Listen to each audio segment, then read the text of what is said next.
이 오후 찬양 예배에 선포할 하나님의 말씀은 요한복음 4장 27절에서 35절까지 말씀 보겠습니다. 요한복음 4장 27절에서 35절까지 한 구절씩 교독합니다. 제가 한 구절, 우리 교우들의 한 구절, 35절은 함께 한 목소리로 낭독하도록 하겠습니다. 이때 제자들이 돌아와서 예수께서 여자와 말씀하시는 것을 이상히 여겼으나 무엇을 구하시나이까 어찌하여 그와 말씀하시나이까 묻는 자가 없더라.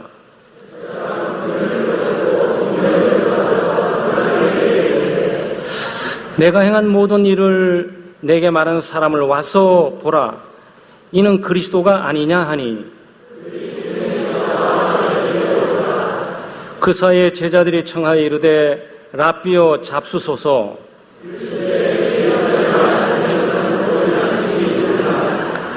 제자들이 서로 말하되 누가 잡수실 것을 갖다 드렸는가 하니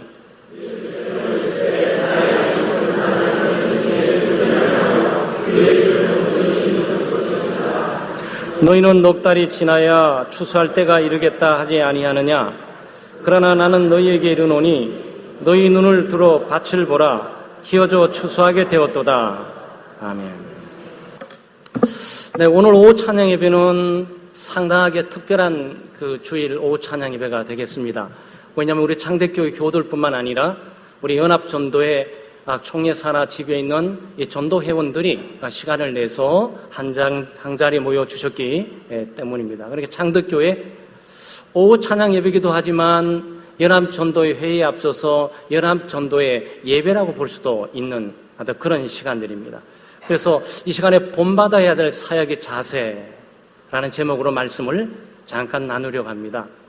왜냐하면 연합전도회뿐만 아니고 우리 오후 찬양 예배에 참석하는 정도 되게 되면 믿음의 수준이 좀 있다고 봐야 하죠. 일반 성도들이 아니고 또 예수 믿고 왔다 갔다 하는 분들이 아니라 예수를 믿고 또 직분을 맡으면서 교사의 직분이든지 연합전도의 직분이든지 아니면 선교의 직분이든지 아니면 구역의 직분이든지 다양하게 그 직분을 가지고 오후 찬양 예배는 거의 참석하는 그런 추세이고 또 그렇지 않겠습니까? 아마 연합전도회 회원뿐만 아니고 우리 창대교회 교우들도 오후 찬양 예배에 참석할 정도 되게 되면 그래도 신앙이 제법 서 있으면서 믿음으로 살아보겠다. 한 발 더 나가서 하나님을 효과적으로 한번 섬겨보겠다. 라는 이런 부름을 갖고 있는 사람들이죠. 그래서 이런 부름에 앞서서 본받아야 될 사역의 자세라는 제목입니다. 왜냐하면 우리는 예수님에게 많이 배워야 되거든요. 예수님의 인격도 배워야 되고 또 예수님의 하나님을 아는 지식이 또 배워야 되고 또 예수님께서 사역을 하셨던 삶의 현장 가운데 사역을 하셨던 삶의 자세도 우리가 좀 배워야 됩니다. 또 우리 생각대로 경험대로 그저 내가 가진 성향대로 하나님을 섬길 것이 아니고 예수 그리스도께서 어떻게 공동체를 섬기고 사람들을 섬겼을까? 이게 우리의 본이 되지 않겠습니까? 만약 우리가 예수 그리스도만 닮을 수가 있다면 기독교에 주어지는 모든 문제의 답을 우리는 가지고 있다고 볼 수가 있겠습니다. 그래서 예수님의 다양한 본받아야 될 내용들이 있지만 오늘 하나님을 하는 그 사역의 자세를 몇 가지 좀 우리가 들으면서 개인적으로 적용을 할 수 있어야 되겠습니다. 먼저 사역을 하려면 인종을 초월하고 상황을 초월한 영혼을 국률이 여기는 마음이 좀 있어야 돼요. 아무리 기술이 좋고 아무리 지식이 많고 성경 지식이 많아도 이 마음이 싸내리고 차가워지면서 다른 사람을 향한 국률이 여기는 마음이 없으면 하나님을 하기가 어렵습니다. 하나님의 일을 해도 기계적으로 습관적이고 그냥 형식적으로 한다고 볼 수 있는 것이지 정말 뜨거운 사랑의 마음을 가지고 하기가 어렵죠. 오늘 예수님이 만난 여인은 사마리아 여인이에요. 아마 여러분이 잘 아는 사람이죠. 이 버려진 사람들, 소외된 사람들, 그 사회 구성원들 가운데서 손가락질을 당하는 사람들, 신분과 출신 성분들이 미천하다고 비웃음과 조롱을 당하는 사람, 바로 그 사람을 예수 그리스도께서 만납니다. 수가라는 지역에 지나가면서 이 사마리아에 있는 여인을 만나서 예수님이 전도하는 모습이죠. 우연이 아니고 예수님은 초점을 바로 이 사마리아 여인에게 맞춘 거예요. 그래서 여인을 향해서 다가갔고 예수 그리스도의 복음을 전하면서 이 대화를 해줬습니다. 아마 이런 세대에서 어른들은 무료한 시간에 젊은 사람들이 대화해 주는 것만으로도 참 위로가 되고 격려가 될 거예요. 왜냐하면 존재감을 잃어버리면서 주변의 사람들에게 내가 잃어버려지고 있다, 내 존재가 잊어버려지고 있다는 사실이 참 외로움을 주면서 쓸쓸함을 주는 거거든요. 그런데 사람들의 주목을 받지 못하고 사랑을 받지 못하고 출신 성분 때문에 혹은 도덕성에 큰 타격을 입어서 사람들에게 손찌검을 당하고 있는 사람에게 다가간다는 것은 쉬운 일이 아니죠. 이 교회 가운데서도 마찬가지예요. 그런데 예수님은 바로 이 여인을 향해서 한 발 한 발 다가갔습니다. 그래서 예수 믿는 우리들, 직분자로 부름을 받은 우리들이 자기 연민에 빠지는 것들을 경계해야 돼요. 자기 연민에 빠지게 되면 사람들이 자기를 동정하게 돼요. 자기를 동정하게 되면 다른 사람의 필요를 잘 못 봅니다. 그냥 자기가 불쌍해지는 거고, 자기가 힘든 거고, 자기가 어려운 거고, 그러다 보면 사람들이 자기 방어적이 돼요. 자기 방어적이 되다 보면 다른 사람의 필요를 못 볼 수 있는 가능성이 많이 있어요. 그런데 목회자뿐만 아니고 하나님의 직분을 받고 이 공동체를 섬기러 부름받은 이 헌신자, 봉사자, 직분자들은 자기를 위해서가 아니고 다른 사람들을 위해서 부름받고 있는 것 아니겠어요? 인자가 섬김을 받으러 온 것이 아니고 섬기러 오셨으니까 섬겨야 되는데 섬길 마음이 안 생기는 걸 어떡하겠어요? 내가 불쌍한데 다른 사람이 나를 사랑해줘야 되고 나를 위로해줘야 되고 나를 격려해야 되고 나를 동정해줘야 되니까 자기 연민에 빠지는 그 순간 하나님의 일들은 중단됩니다. 그래서 자기 연민에 빠지게 되면 어떤 일이 벌어지게 됩니까? 다른 사람들을 의식하게 되죠. 사람들이 나를 어떻게 생각할까? 사람들이 내가 하나님을 섬기고 봉사하는 이 직분들을 어떻게 평가할까? 그러면 자기 변명을 하게 되는 것이고 방어지게 되는 거예요. 그럼 하나님은 못해요.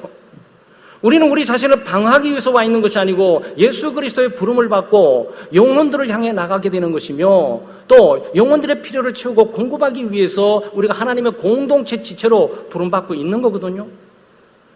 그러니까 우리는 하나님 일을 하면서 자기 연민에 빠지는 것을 굉장히 경계해야 돼요. 그리고 자기 연민에 빠지는 것을 경계하고 지키면 사람이 좀 여유가 있어요. 그러면 다른 사람의 필요를 보게 되는 겁니다. 나보다 더 어려운 사람을 보게 되고 나보다 더 힘든 사람을 보게 되고 나보다 더 삶의 곤고함과 어려움에 처해 있는 사람들을 보게 돼요. 그리고 그 사람을 보면서 도와줄 줄 알고 접근할 수 있게 되는 거죠. 그게 하나님의 일이에요. 이거는 지식으로 되는 것이 아니고, 우리가 갖고 있는 직분들이 바로 이 삶을 보장해 주는 것이 아니고 매일매일 주님과 함께 기도하면서 동행하게 될 때, 말씀과 기도로 주님과 조용히 교제를 하게 될 때, 또 바쁘고 분주한 시간들을 또 멈추고 주님과 깊은 시간들을 갖게 되게 될 때 우리는 비로소 거기서 회복과 치유를 맛보게 되는 것이고 자기 연민에 빠지는 나가 예수 그리스도로 채워지면서 다른 사람을 향한 필요를 보게 되는 거예요. 그 하나님 일을 할 수가 있게 되는 거예요. 창대교회 공동체 지체뿐만 아니고 우리 연합전도회 회원들은 열심히 봉사하고 헌신을 많이 하는 분들이죠.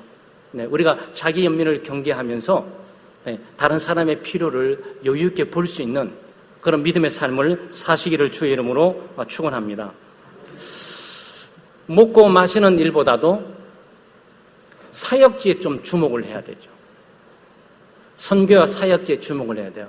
여기 이제 문제가 뭐가 발생되고 있는 겁니까? 먹고 마시는 문제가 발생된 거예요.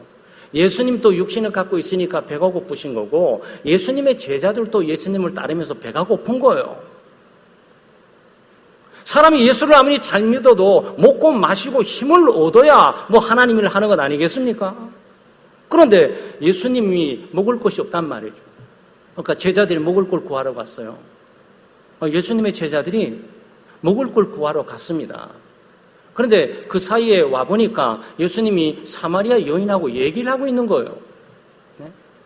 그러니까 예수님의 제자들이 이게 무슨 일이는가 이렇게 생각하고 있는데 사마리아 여인은 또 예수님으로부터 은혜를 받았어요. 아, 메시아 예수 그리스도가 이분이시구나. 바로 예수 그리스도를 믿는 믿음을 통해서 구원을 경험하게 되고 그 구원의 경험들을 감격하고 감사해서 이루고 있을 때가 아니다. 예수 그리스도를 전해야 되겠다 싶어서 빠르게 동네에 들어갔습니다. 동네에 들어가지고 복음 전도를 하게 되니까 동네에 있는 사람들이 그 소식을 듣고 야 정말 창대교회 가니까 아 그런 일이 있더라. 나도 한번 가봐야 되겠다라고 따라서 예수님에게 온 겁니다. 근데 마침 요때에 제자들이 음식을 챙겨갖고 온 거예요. 그 예수님의 관심사는 어디 있는 거죠? 예수님의 관심사는 사실 먹는 데 있는 게 아니었어요. 예수님의 관심사는 먹는 데 있는 게 아닌데 제자들은 예수님이 배고플까라고 생각했고 자기들이 배고프니까 자기들이 먹고 또 예수님을 챙겨 오신 거예요. 그건 훌륭한 제자들이죠. 훌륭한 제자들이에요. 인간적으로 이런 제자가 얼마나 귀합니까? 배고픈 스승을 위해서 챙겨가지고 와가지고 선생님 먹을 거 챙겨왔습니다라고 딱 오는데 이 정도 오게 되면 예수님이 칭찬 한마디 해 주셔야 되는 게 도리가 아닐까요? 베드로 수고했어. 얘들아 수고했어. 역시 나한테는 너희들밖에 없어. 내 가르친 보람이 헛되지는 않았구나. 이렇게 말씀하셔야 되잖아요. 그런데 예수님이 초점을 다른 데 돌리시는 거예요. 제자들 섭섭해요. 얘들아 추수할 밭을 봐라 하는 거예요. 예수님 배고프신데 음식 가져왔습니다. 그러면 기본적인 반응은 그래 음식 갖고 왔구나. 어떤 음식이냐 밥이냐 뭐 국수냐 아니면 만두냐 아니면 빵이냐 괜찮은데 맛 좀 보자. 뭐 이렇게 가야 이게 뭔가 잘 맞아 들어가는 거예요. 제자들은 말이죠. 예수님 배고플 거라고 생각해서 잔뜩 정신을 뛰쳐가지고 엄청나게 수고해서 먹을 거 챙겼다고 왔는데 예수님이 먹는 문제에 대해서 한마디도 얘기를 안 해요. 얘들아, 추수할 밭을 봐야지. 추수할 때가 다 휘어진 거야. 라고 초점을 그쪽으로 돌리는 거죠. 예수님께서 먹고 마시는 문제를 터부시해서 그렇습니까? 아니에요. 예수님이 기도에 가르쳤잖아요. 뭐라 가르쳤습니까? 우리에게 일용할 양식을 주시옵소서 기도하라고. 먹고 마시는 문제는 굉장히 중요하니까 먹고 마시는 문제는 하나님께서 채우시면서 기도하며 채워야 될 것이야. 사람이 먹고 마시고 입고 건강을 유지하고 힘을 내야 하나님 일을 또 할 수 있는 것 아니겠어? 그러니 일용할 양식을 반드시 관심을 가지고 기울여서 기도하라. 그런데 오늘은 예수님이 다른 모습으로 보여주세요. 왜 이러시는 겁니까? 잃어버린 영혼을 찾고 불타는 선교지가 바로 먹는 것보다 더 중요한 것들을 보여주고 있는 거예요.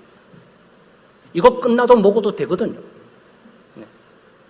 추수할 밭을 바라보면서 추수할 밭을 가꾸면서 그래서 물을 주면서 씨를 뿌리는 일을 먼저 하고 와서 한 끼 굶어도 그 다음에 두 끼째 먹으면 되는 거예요. 그렇지 않겠습니까? 예수님이 갖고 있는 하나님의 일에 대해서 관점들은 뭐죠? 긴급한 일이 먹고 마시고 입는 것보다도 더 중요한 일이 있어. 그것은 영혼을 구원하는 일일 뿐만 아니고 휘어서서 추수한 밭이야. 이거죠. 만약 우리가 이렇게만 산다면 얼마나 혁명적인 일이 교회에 일어날까요? 만약 내 삶에 먹고 마시고 입는 것보다도 하나님의 일이 더 소중하고 내가 맡겨진 직분이 더 소중하고 내가 맡겨진 사역의 현장들이 더 소중하다고 내가 고백하면서 살아간다면 내 삶뿐만 아니고 내가 속한 교회와 소속은 부서에 얼마나 놀라운 일들이 벌어지겠습니까? 그것이 혁명이죠. 예수님은 제자들에게 그걸 기대하고 있는 거예요. 먹고 마시지 말라는 것이 아니고 우선순위에 맡겨진 직책에 주력하라. 맡겨진 직분에 주력하라. 맡겨진 하나님 일에 주력하라. 그것은 소중하고 귀한 것임에 틀림이 없대. 그것은 시기를 놓칠 수 없는 하나님의 일보다도 더 중요한 것은 아니야. 그 메시지를 지금 여기에 담고 있는 거죠. 우리 사랑하는 창대 성도 여러분, 특별히 직분을 받아 예수를 믿고 신앙생활을 하면서 자기 혼자 신앙을 지키고 살기도 굉장히 벅차고 힘듭니다. 그런데도 자기를 돌볼 뿐만 아니고 다른 사람을 돌보는 일들은 얼마나 더욱더 힘들고 어려운 일이겠습니까? 기도하시면서요, 먹고 마시고 입는 문제 기도하시면서 하나님께서 채우실 것을 확신하고 주의 의와 나라를 먼저 구하면서 예수님처럼 내가 맡겨진 직분과 직책, 또 내 맡겨진 이 사역과 사명, 또 내가 해야 될 일과 사명들에 초점을 맞추면서 주님을 닮아가시기를 주의 이름으로 축원합니다. 이 마지막 보게 되면 예수님은 하나님의 뜻을 행하는 것을 양식으로 삼았어요. 제자들 많이 당황했을 거예요. 아마 여러분도 신앙생활 하면서 예수 믿고 신앙생활 하다가 목사의 설교를 듣고 굉장히 당황했을 겁니다. 저건 뭐지? 저건 말도 안 되는 얘기 같은데? 우리하고 딴 세상의 얘기를 좀 하고 있어. 아마 이런 느낌들을 많이 종종 갖게 될 거예요. 그 설교자가 정상적인 하나님의 말씀을 전하는 곳이라면. 그러니까 지금 상황은 어떻게 됐다고 그랬죠? 먹는 문제, 먹고 마시고 입을 댄 문제들에게 놓여 있는 거예요. 예수님의 제자는 이 문제가 굉장히 긴박했습니다. 그래서 자기들이 먹을 뿐만 아니고 자기의 스승인 예수님을 먹이기 위해서 그들은 음식 구하러 갔어요. 하나님의 은혜 가운데서 음식을 구해가지고 왔습니다. 아까도 말씀드렸지만 왔으면 수고했다, 애를 많이 썼다, 그래 배고픈데 정말 이런 좋은 제자가 어디 있냐, 제사라서 정말 너무 좋고 멋진 모습이다. 그래, 이건 뭐지? 이거는 국수구나, 이거는 뭐 빵이구나, 이거는 밥이구나, 이 반찬 뭐 김치구나, 이건 뭐야? 무슨 나물이야? 물어보면서 한번 거들면서 맛 괜찮은데 어디서 구해왔어? 이렇게 돼야 무슨 커뮤니케이션이 되면서 제자들이 수고하고 노력한 것들이 빛을 볼 거 아니겠습니까? 근데 예수님께서 이렇게 말씀하세요. 31절에 그 사이에 제자들이 청하여 이르되 라삐어 잡수소서, 이 공식적으로 청했습니다. 아마 여러분이 상황을 이해하듯이 이 제자들은 구한 음식을 예수님에게 공식적으로 예수님 식사 준비해 왔습니다. 배고프시죠? 드세요. 이거예요. 그럼 맛있게 먹어주는 것이 예의인 것이고 멘트 한마디는 날려주시는 것이 예의예요. 그런데 예수님 32절에 이르시되 내게는 너희가 알지 못하는 먹을 양식이 있느니라 그래요. 얘들아, 내 양식이 따로 있어! 이걸 하는 거예요. 깜짝 놀랐어요. 33절에 제자들이 서로 말하되 누가 잡수실 것을 갖다 드렸는가 하니, 누가 예수님한테 음식 갖다 드렸지? 야, 이거 정말 우리 뒷북 쳐버렸구나. 야, 우리보다 빨리 김밥 예수님 음식을 갖다 온 사람이 있나 봐. 누구지? 아무리 살펴봐도 없어. 근데 예수님이 양식은 뭐라는 거죠? 34절에 예수께서 이르시되 나의 양식은 나를 보내신 이의 뜻을 행하며 그의 일을 온전히 이루는 이것이니라 그랬어요.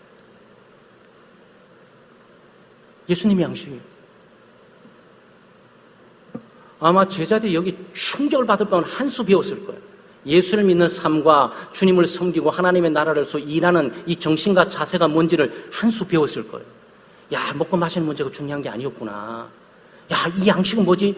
하나님의 뜻을 행하는 양식이 있구나라는 부분을 깨달은 거예요. 여러분, 양식은 어디다 쓰는 겁니까? 양식은 셈을 얻는 거죠. 여러분, 한 끼, 두 끼, 세 끼만 굶어보세요. 힘이 없습니다. 눈이 희미해지고 말이죠. 머리가 삥 돌아요.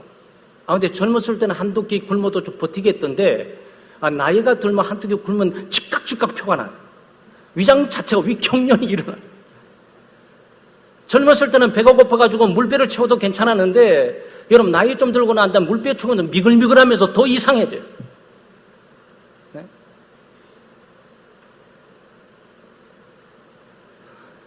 양식은 힘을 공급하는 거예요.